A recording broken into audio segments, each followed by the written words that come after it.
Está começando mais um Clipping Eletrônico pela TV Câmara de São Paulo, que você pode sintonizar pelo canal 7 da NET ou pelo canal 61.4 da TV Digital. E hoje o nosso assunto é a hipertensão, que segundo a Sociedade Brasileira de Hipertensão, acomete 1 a cada 4 pessoas adultas no Brasil. E as nossas convidadas são a doutora Frida Plavnick, que é nefrologista e vice-presidente da Sociedade Brasileira de Hipertensão. Doutora, obrigado pela presença. Obrigada.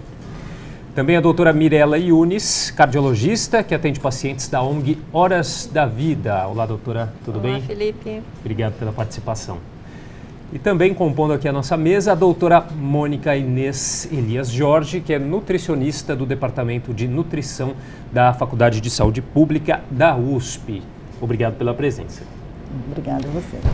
Bom, a hipertensão, ela atinge, segundo a Sociedade Brasileira de Hipertensão, em média 30% da população brasileira adulta, 50% da população após os 60 anos de idade, e 5% de crianças e adolescentes. E ela é responsável também por 40% dos infartos, 80% dos derrames e 25% dos casos de insuficiência renal terminal.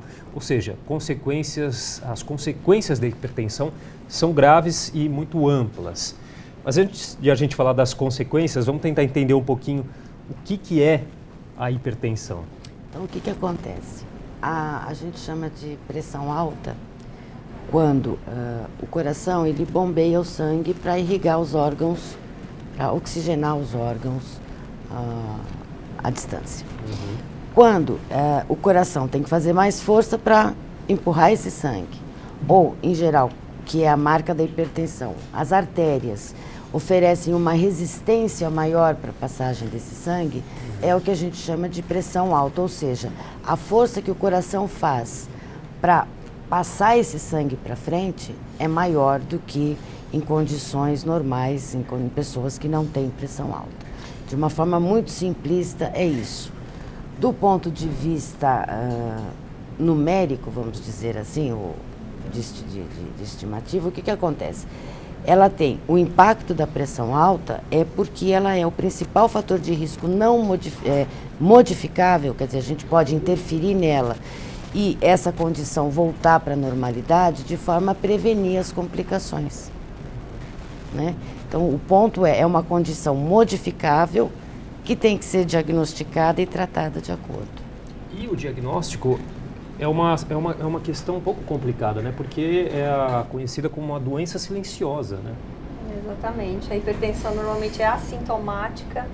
As pessoas às vezes não percebem que os seus níveis estão subindo e de repente um dia chega no consultório médico, mesmo sem sentir nada, e você vai medir, a pressão está lá acima dos níveis normais, aí em torno de 12/8. Na grande maioria das pessoas, a normalidade seria essa, né?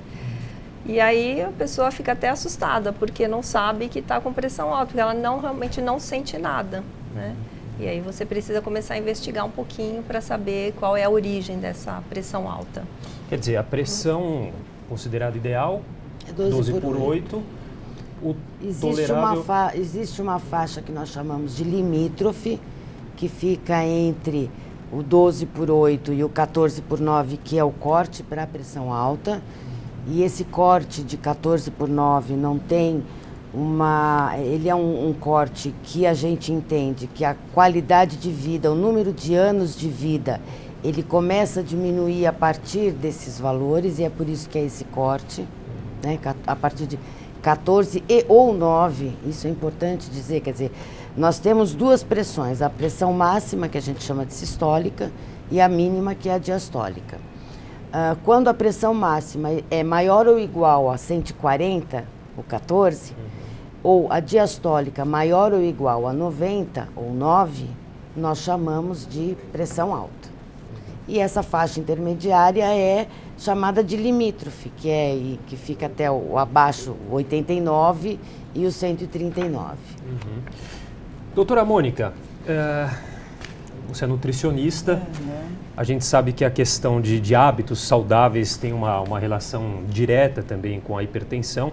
A gente saiu uma pesquisa recentemente falando sobre atividade física no Brasil, né? Mostrando que o brasileiro, jovens, né, a partir dos 15 anos, mais da metade da população brasileira nessa faixa etária não pratica exercícios físicos, e tem a questão da alimentação, que contribui muito também para o desenvolvimento dessa doença. Como que a senhora vê essa questão?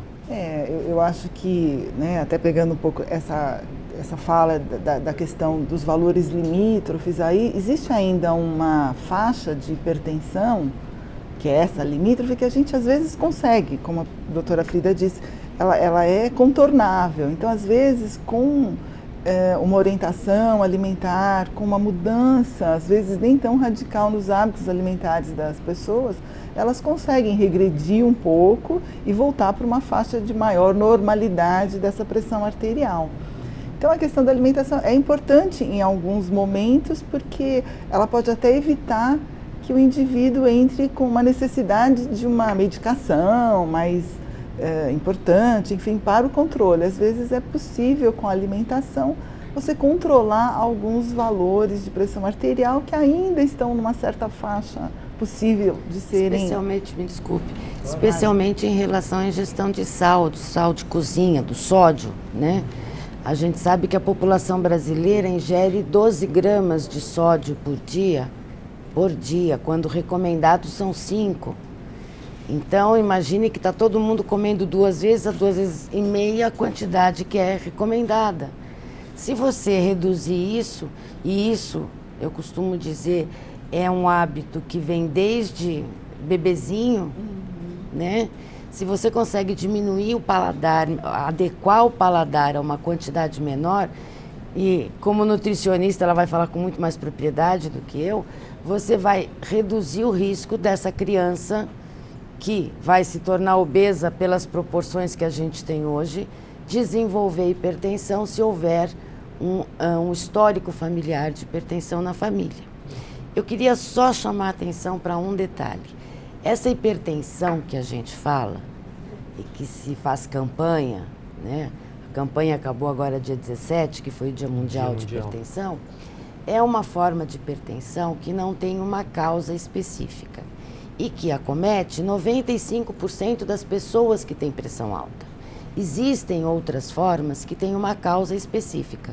E aí, na investigação, você detecta a causa e consegue, por cirurgia, por outros procedimentos, controlar, quer dizer, resolver o problema. O que a senhora está falando é que a hipertensão entra como uma causa secundária. Exatamente. Então, você pode ter hipertensão secundária, que é uma proporção muito menor de casos, e que essa hipertensão que a gente fala é aquela que tem uma miríade de fatores que colaboram para que essa pressão vá subir. Então, há necessidade de ter uma hereditariedade, então pai, mãe, avós, junto com fatores ambientais, então a falta de atividade física, o tabagismo, não que o tabagismo leve à hipertensão, mas ele estraga os vasos muito mais rapidamente e propicia as complicações.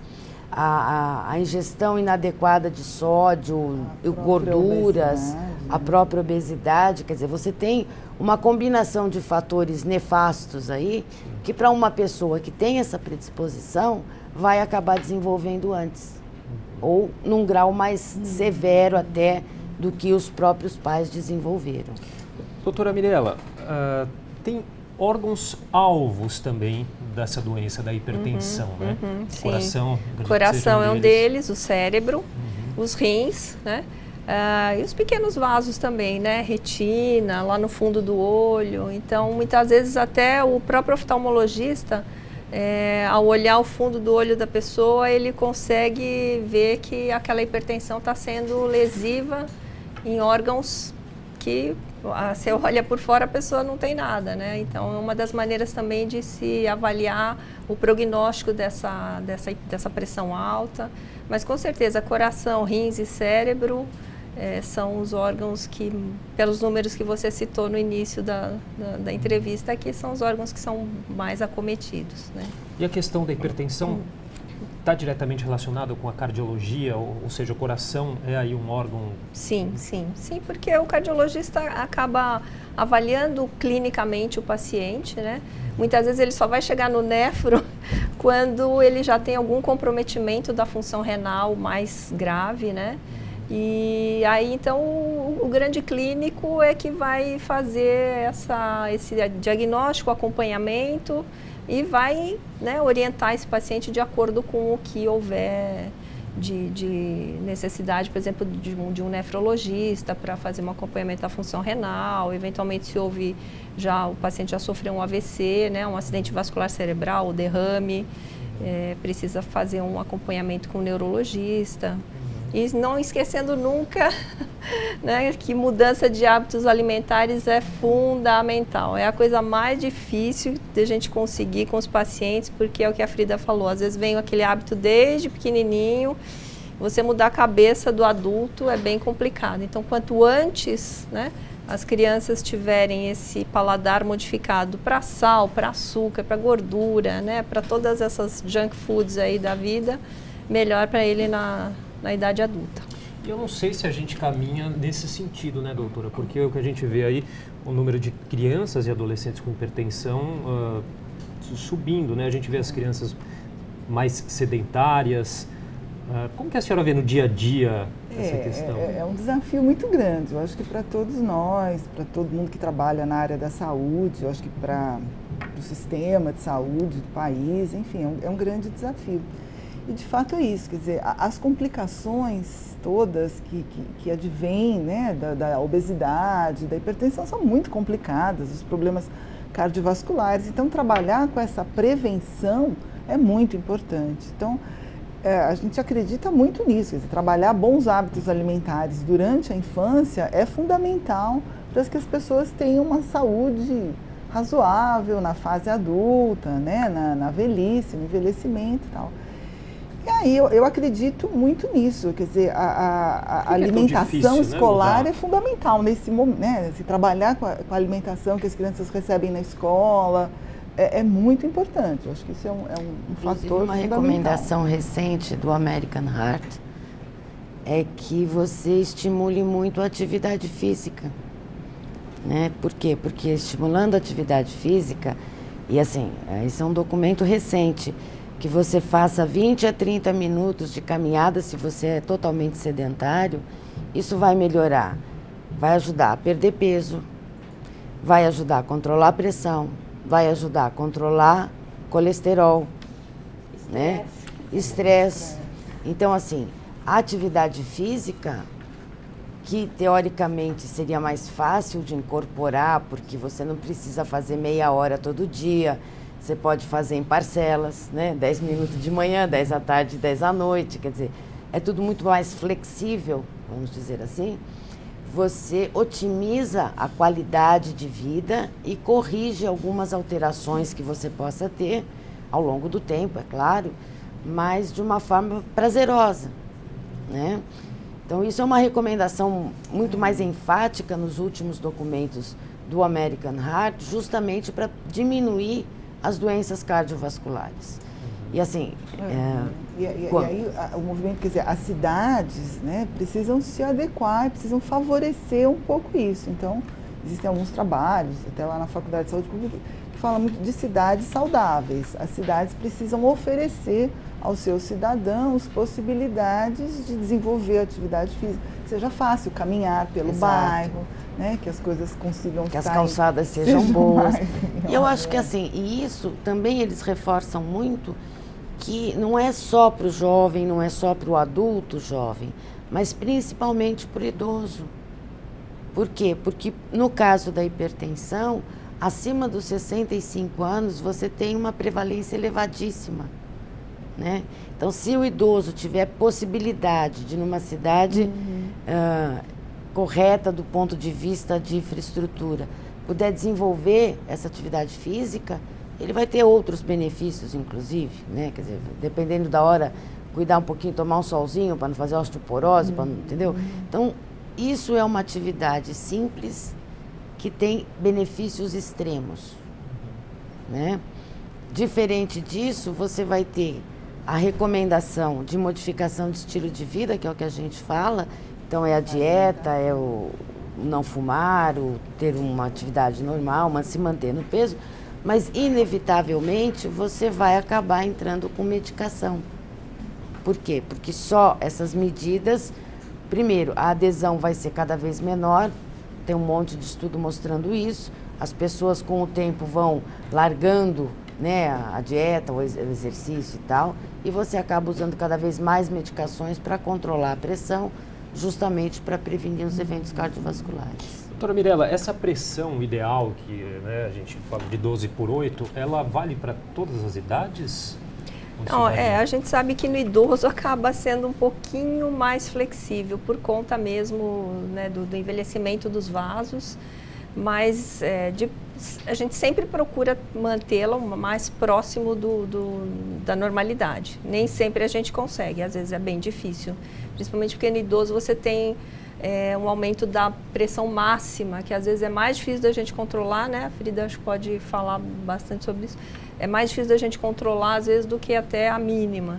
Então, é preciso, assim, justamente, junto com todo esse conjunto, né, de ações, então, a medicação, a dieta, o exercício físico, né, manter um peso ideal, tudo isso aí ajuda para que a pressão se mantenha dentro dos valores ideais. Antes de passar para a doutora Frida, queria levantar uma questão ainda nessa área da alimentação, porque as pesquisas recentes mostram também que a gente passou de um período de desnutrição para um período de obesidade, né?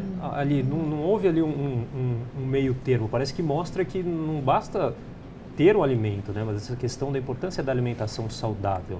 A gente já não fala mais de subnutrição, a gente fala de má nutrição, porque a má nutrição dá conta um pouco de entender que a gente ainda tem em alguns bolsões de pobreza, tanto no estado de São Paulo, na cidade, como no país todo, que a gente ainda encontra desnutrição. Chamados os desertos da alimentação, alguma coisa parecida, eu vi uma reportagem esses dias. Deserto alimentar, né, Isso. que saiu por aí, na verdade é um estudo até que foi feito aqui na cidade de São Paulo, quando a gente discute um pouco essa questão das facilidades e dificuldades para adotar hábitos alimentares mais saudáveis, é também o acesso que as pessoas têm aos alimentos.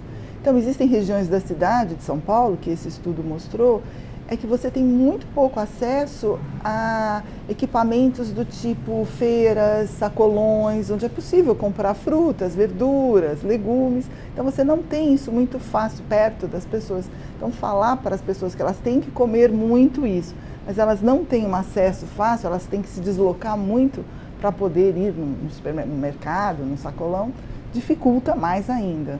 Então, esse é o que a gente chama de deserto alimentar.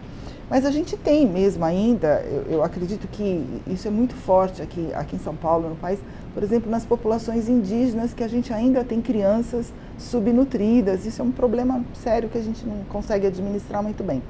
Mas a gente passou mesmo essa transição epidemiológica, né, de uma prevalência maior no país de desnutrição para sobrepeso e obesidade. Então, hoje, metade da população no país tem sobrepeso, né, e quase 20% com obesidade. Mas a questão da alimentação é difícil, porque envolve outros fatores. A gente diz isso, as pessoas não ficam comendo só porque estão pensando nos nutrientes, mas tem uma cultural. De acesso à informação. E a coisa do hábito, do paladar, acho que a gente foi, né, aprendendo a preferir esse sabor salgado e a coisa do saleiro na mesa. Em alguns países, medidas desse tipo já conseguem diminuir bastante a prevalência. Tira o saleiro da mesa dos restaurantes, por exemplo. Né? Essa é uma medida que a sociedade tentou discutir e não conseguiu implementar junto aos restaurantes. Teve um ou outro que numa data específica, como 17 de maio de 1900, sabe Deus quando, que eu já não me lembro, fez essa concessão de tirar o saleiro, mas foi numa data específica. Em relação a essa transição, eu acho que a gente também tem que considerar que, como houve durante um período um aporte, talvez econômico um pouco maior, as pessoas caíram de boca naquilo que não tinham acesso antes. Isso não é uma crítica, quer dizer, você não tem acesso a uma comida mais gordurosa, um paladar mais acentuado. Então, na medida em que isso foi melhorando o aporte econômico, as pessoas buscaram essas comidas. Então, mais bolachinha para as crianças, e bolachinha tem sal até dizer chega, especialmente na recheada. o refrigerante. Porque a gente acha que o sal é o grande vilão dessa doença, que o sal está ali, propriamente dito, no sal, mas não, está presente em muitos alimentos industrializados, refrigerantes, até... Então, esse aumento... Tem o açúcar Acho que ela também, pode comentar muito melhor. Essas pesquisas recentes mostram isso, né?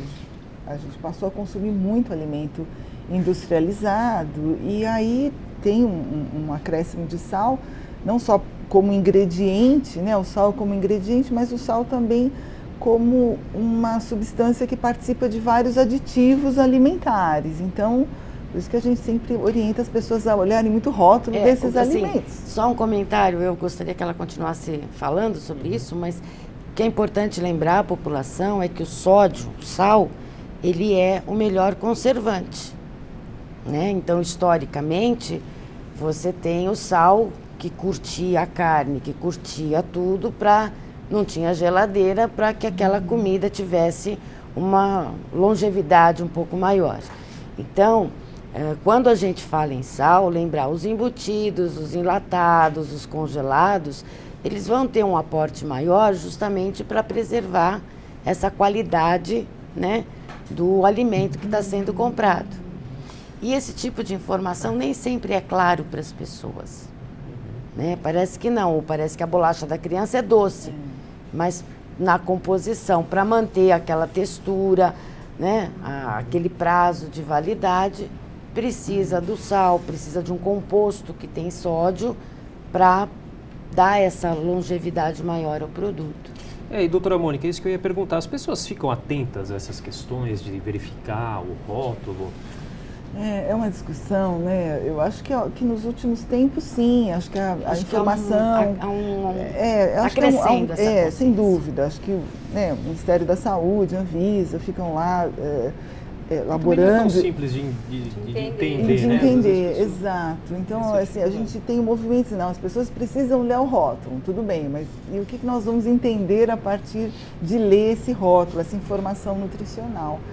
Então, eu acho que a gente ainda carece um pouco disso. Acho que ainda faltam algumas campanhas que esclareçam melhor a população, de modo geral, o que é esse rótulo, o que é importante observar dentro dele. E alguns rótulos até uma alegria um pouquinho maior, né? Precisa Que a gente lupa, não consegue enxergar às vezes. Vamos imaginar que a população está envelhecendo, então tem que dar uma lupa para todo mundo enxergar o rótulo. Exato. Então a gente tem políticas que estão, né, tentando colocar essa questão de uma forma mais importante para as indústrias de alimentos, do tipo, divulguem os ingredientes, os aditivos, os conservantes, enfim, toda essa gama de produtos de substâncias que estão presentes nesses alimentos, e eles cumprem, mas às vezes de uma forma que não atende de fato às necessidades da população. Né? Então acho que sempre há no país uma negociação sempre importante do Ministério da Saúde com as indústrias de alimentos no sentido de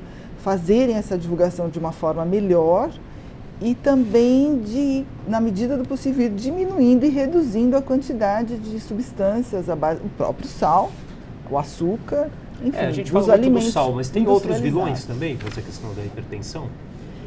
Nesse sentido de que a hipertensão pode ser secundária a algumas outras condições, como a própria obesidade, então existem sim. Né? Então manter uma alimentação saudável é sempre interessante. A sociedade participou há alguns anos de alguns seminários de sódio que ocorreram em Brasília, junto com a BIA, que é a Associação Brasileira de Indústria de Alimentos. Foi até criado um documento assinado pelo presidente da Anvisa, tudo, solicitando, fazendo uma prospecção de redução de sódio nos alimentos. Só que isso está muito aquém do que a gente recomendou. Houve uma crítica muito grande, eu não sei se vocês se recordam, na época, acho que foi 2009, 2010, por aí. Então, vez por outra, o Ministério lança ou lançava que reduziu X% do sódio, mas de uma forma muito lenta, porque na medida em que a indústria diminui o sódio, diminui o prazo de validade, ou seja, a adequação é muito maior, né? O custo dessa adequação é muito maior. Então, é um problema, mas se as pessoas pudessem ter uma alimentação mais saudável, almoçar em casa ou levar a refeição feita em casa para o trabalho, sem dúvida isso já seria um benefício muito grande. Eu me lembro desse estudo que a Mônica falou, foi feito um parecido em Chicago, há muitos anos atrás, e o resultado foi igualzinho.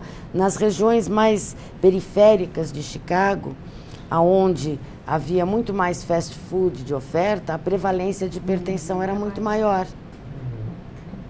Então, assim, é nítido. Se você só oferece alimentos industrializados e tal, que não são adequados em termos nutricionais para as pessoas, você vai desenvolver as doenças, a hipertensão, a diabetes, o aumento de colesterol, essas coisas, muito mais facilmente, porque você não tem a facilidade da feira, do mercadinho, onde você vai adquirir. Aí entra essas questões até da responsabilidade que tem os órgãos reguladores para atuar e fiscalizar tudo isso. Vamos falar um pouquinho sobre por que é tão difícil fazer o diagnóstico dessa doença, doutora? Não é difícil. Não é difícil? Não, é porque as pessoas não sentem nada, né?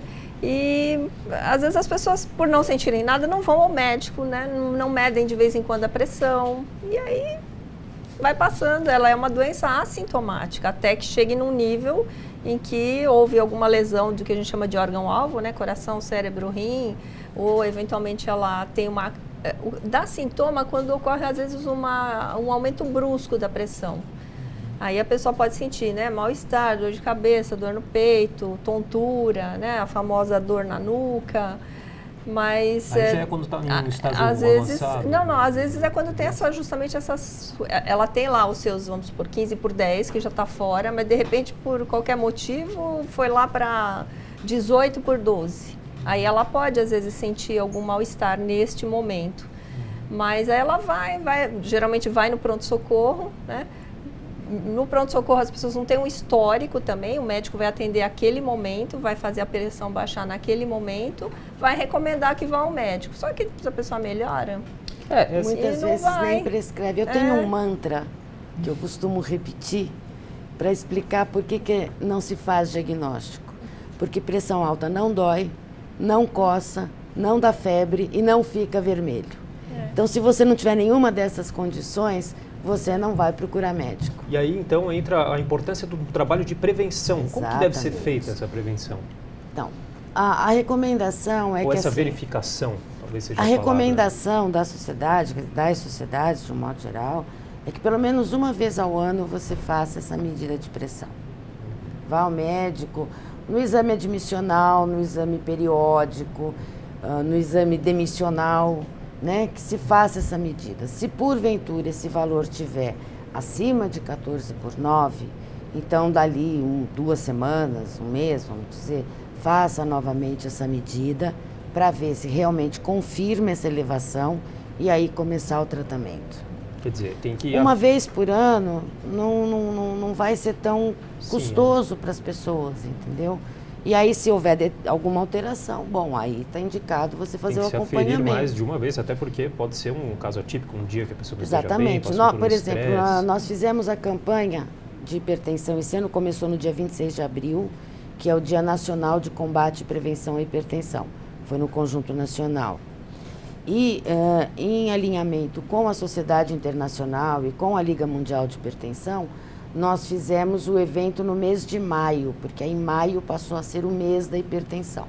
Então foram feitos mais eventos, uma vez por semana. E o número de pessoas que você detecta com pressão alta, e alta mesmo, é bastante elevado. As pessoas dizem que não sabiam, mas, por exemplo, eu tive a oportunidade de fazer um evento na Fiesp, num domingo à tarde, e assim, eu falei, gente, esse aparelho está quebrado, porque todo mundo tinha 19 e 20. Entendeu?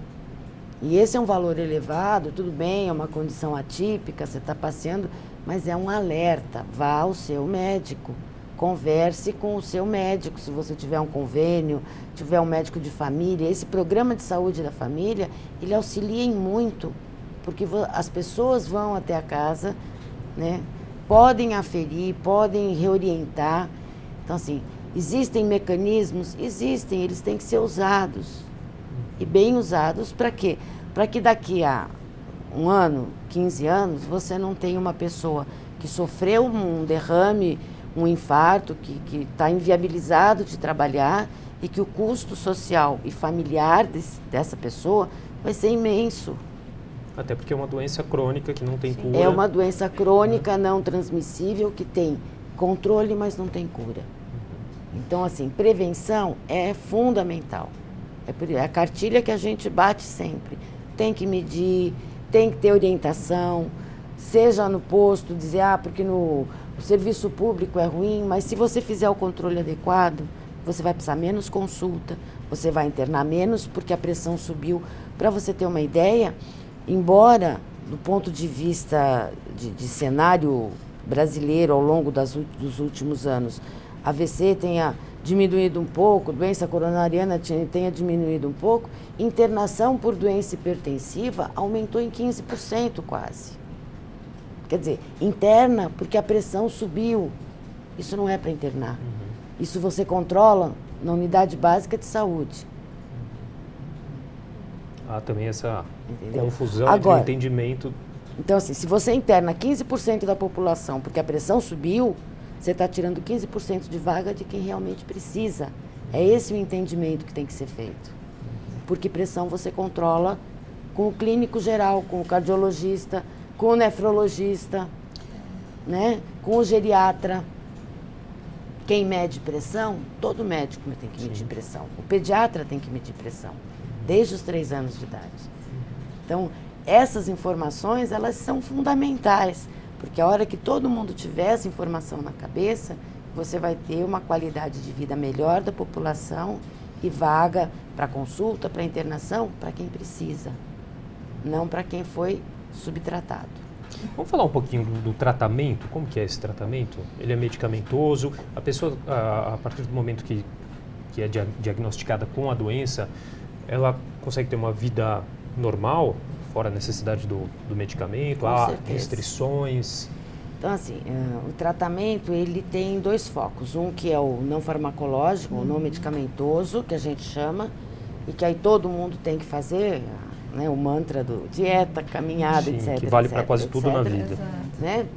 E quando não houver um controle satisfatório, e isso a gente dá um tempo aí de 3 meses a 6 meses, aí dependendo do paciente, das características individuais de cada paciente, a gente vai entrar com uma medicação, ou 2, se for o caso, mas aí é individualizado, não tem receita de bolo, né? Tratamento é individualizado. Há uma questão aqui que a gente não colocou, mas eu acho que é importante a gente falar. Há grupos de risco, pessoas que precisam tomar mais cuidados, estão mais propensas a desenvolver a doença? Olha, Proporção homens, mulheres. Eu já ouvi dizer que os negros parecem negros que têm uma tendência a ter pressão alta mais cedo e um pouco mais elevada por uma característica genética, mas aí entra aquela história, né, desse estudo de Chicago. Será que é só por isso ou será que é porque o acesso à alimentação saudável é mais difícil, né? Quer dizer, dificultado? Mas há sim uma predisposição genética, vamos dizer assim, dos indivíduos de raça negra, isso nos países em que você consegue separar bem. No Brasil não dá para dizer isso porque, em função da miscigenação, você não consegue dizer quem é negro, quem não é, né? Quem é caucasiano, enfim. Então, essa verdade, ela não é absoluta no nosso país. Mas sim, os negros têm maior predisposição. Há alguma relação entre a diabetes e a hipertensão? Tem. Na verdade, você tem, assim, alterações dos mecanismos que fazem a glicemia subir, as alterações na microvasculatura. Então, o indivíduo que é diabético, ele pode desenvolver ao longo do tempo hipertensão, e se você tiver um indivíduo que tem, por exemplo, síndrome metabólica, ele vai, um dos critérios da síndrome metabólica, que são várias alterações de glicemia, de dislipidemia, de cintura e tal, de deposição de gordura abdominal principalmente, né? Você vai ter a elevação da pressão pelos mecanismos hormonais que acabam acontecendo, Quer dizer, aí alterações. os diabéticos acabam entrando nessa questão desse grupo de risco, pode-se dizer. Seria, sim. Né? Gravidez também? Gravidez é uma outra situação. Você tem a hipertensa que engravidou e você tem a grávida que desenvolveu hipertensão durante a gestação. Na verdade, a hipertensa que engravida é uma hipertensa que tem que ser melhor controlada. A grávida que virou hipertensa, então assim, na hora em que nasce a criança, em geral você tem a normalização, né? Mas aí é uma situação especial, porque dentro desses dois cenários mínimos você tem alguns, abre-se um leque um pouco com mais opções, né? O tratamento dessa doença, o organismo, ele pode criar alguma certa resistência? Mirela, Também. vou beber água, dá licença. Não, eu Já acho falou que bastante. assim, resistência não. O que ocorre muitas vezes é que a severidade, né, daquela pressão vai, vamos dizer assim, evoluindo. Né? Então, um paciente que às vezes começou lá com uma pressão de 15/10, mas devido a características genéticas, se realmente ele não baixou de peso, não diminuiu o sal, não faz um pouquinho de exercício, a tendência é que às vezes essa pressão, essa hipertensão piore ao longo dos anos. Então, às vezes você precisa acrescentar mais medicamentos ou modificar os medicamentos desse paciente. Mas assim, em termos de resistência a um medicamento, isso não é comum. Mas realmente uma piora da severidade da hipertensão. A gente pode dizer que são diferentes os motivos que levam à hipertensão em crianças, adolescentes ou adultos? Olha, não são muito diferentes. Quer dizer, para essa hipertensão essencial que a gente fala, os principais fatores de risco para desenvolver a doença são os mesmos, né? Então, é o sedentarismo, é a dieta inadequada, é a predisposição genética. Talvez no idoso você tenha alguma coisinha um pouco diferente, ou, por exemplo, na mulher pós-menopausa, em que você perde o papel protetor do estrógeno. Lembrar que o idoso e o obeso, ele tem mais sensibilidade ao sal, né? Então, embora a gente sempre costume dizer que todo hipertenso tem que comer com pouco sal, na verdade, o que está embutido nessa história é que nem todo hipertenso ele é sensível ao sal, quer dizer, ele vai responder com aumento de pressão.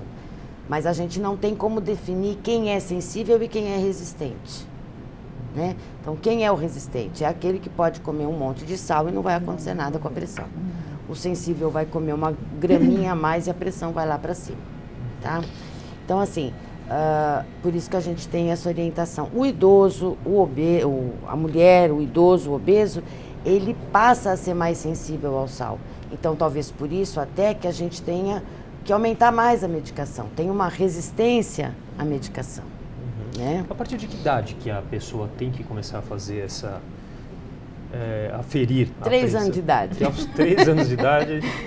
Na verdade, assim, a recomendação é que a partir dos 3 anos de idade, as crianças tenham a pressão aferida pelos seus pediatras, porque com 3 anos você consegue deixar um pouquinho mais quieta. Mas é claro, você tem criança que tem causas secundárias e que vão, com menos idade, ter a pressão alta, né? A gente vê, né, os números mostram aí que da idade adulta para a velhice, para os idosos, praticamente dobra, né, a porcentagem aí de pessoas acometidas pela hipertensão. É somente uma questão da idade mesmo? Ocorre, né, um envelhecimento natural de todos os nossos órgãos, inclusive dos vasos, né, do coração. Então, isso, se a pessoa já tem uma predisposição, né, aí isso acaba, às vezes, realmente evoluindo, né? Então, é uma questão, eu diria que, assim, até a gente fala muito de prevenção, né, mas antes da prevenção vem a conscientização, né? Então, a conscientização dos pais que vão lá no pediatra, e se o pediatra não mede a pressão, né, pedir. Conscientização da própria pessoa, que se ela já tem um antecedente familiar, pai, a mãe, o avô, já teve infarto, já AVCzou, né? Então, poxa, deixa eu ir ao médico pelo menos uma vez, fazer meu check-upzinho ali anual. Tá tudo bem? Dá para espaçar um pouquinho mais as consultas. O ginecologista, que é o médico da mulher, que acaba fazendo, né, muito o papel do clínico. Então, muitas vezes vem o paciente encaminhado pelo ginecologista, né? A mulher faz os controles, até tanto tempo estava normal, de repente na consulta desse ano a pressão alterou. Então, vem para fazer uma avaliação um pouquinho melhor, né? Mas acho que essa conscientização é importante. Legal. Bom, nosso tempo já está acabando. Um minutinho para cada uma fazer uma consideração final. Bom, eu, em nome da Sociedade Brasileira de Hipertensão, eu quero agradecer a oportunidade de estar aqui conversando. Eu gostaria de convidar os telespectadores, enfim, quem tiver interesse, para acessar o site da sociedade, www.sbh.org.br. E acho que, assim, embora seja uma coisa muito que não está finalizada, o nosso grupo de nutrição está empenhado em desenvolver um aplicativo para as pessoas baixarem nos celulares, nas duas plataformas, para quando for ao supermercado consultar, então, a qualidade nutritiva daquele produto. Tá quase. Tecnologia. Nós estamos naquela coisa da reforma, sabe? Tá quase. Entendi. Uma hora termina, mas está bem mais perto do fim. E eu acho que essa é uma forma da sociedade auxiliar a população a se conscientizar, então, com o tipo de alimento que está adquirindo. Ok, doutora Mirela. Então, eu agradeço a Horas da Vida, que é uma ONG onde eu presto trabalho voluntário, e reforçar que a conscientização, né, a prevenção é que vão garantir que a gente possa envelhecer com um pouco mais qualidade de vida. Agradeço. Muito obrigado. Eu também queria agradecer a oportunidade de estar aqui, poder conversar sobre esse assunto que é bastante importante, e acho que talvez eu pudesse deixar seria uma dica. Acho que para as pessoas pensarem que o sal não é o único tempero possível e que de repente a gente abusar de outras ervas como orégano, sálvia e mesmo o alho, a cebola, enfim, de repente existem opções que as pessoas podem usar e que podem, a partir daí, diminuir a quantidade de sal que usam na sua alimentação. Tá certo, eu queria agradecer muito a participação de vocês, agradecer também ao telespectador que nos acompanhou. O programa Clipping Eletrônico vai ficando por aqui. TV Câmara São Paulo, informação para a cidadania.